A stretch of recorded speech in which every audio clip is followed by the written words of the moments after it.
Alam mo, yung pogo-pogo na yan, tagal ng issue yan, hindi matanggal-tanggal eh.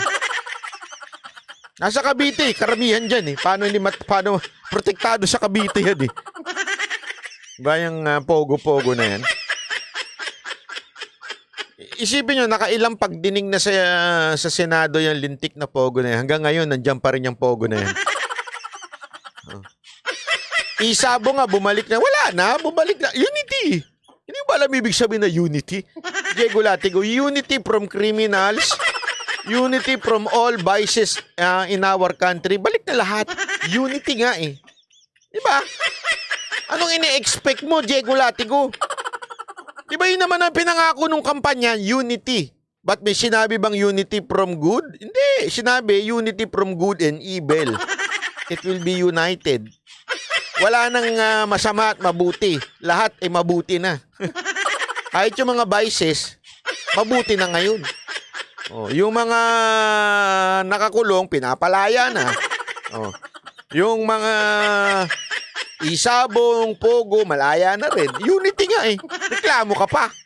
Anong in-expect mo? Diba? At least, nung panahon ni Pangulong Duterte, sinabi niya, if you destroy my country, I will kill you. Yun, malinaw yun.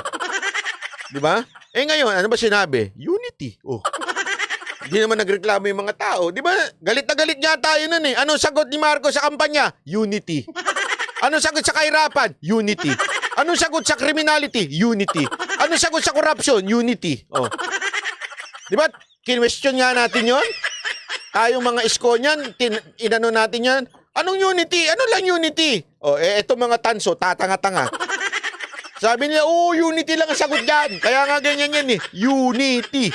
Unita eh. Ganyan-ganyan sila. O. Ngayon, nakikita na natin yung unity. Diba? Unity sa lahat ng kasamaan, lahat ng mga kurap. Unity saan? Sa mga kriminal na pinapalaya, sa lahat ng mga kurap, sa mga vices, unity. Oh. Kaya don't expect there will be change in this country. Bakit? Unity nga eh.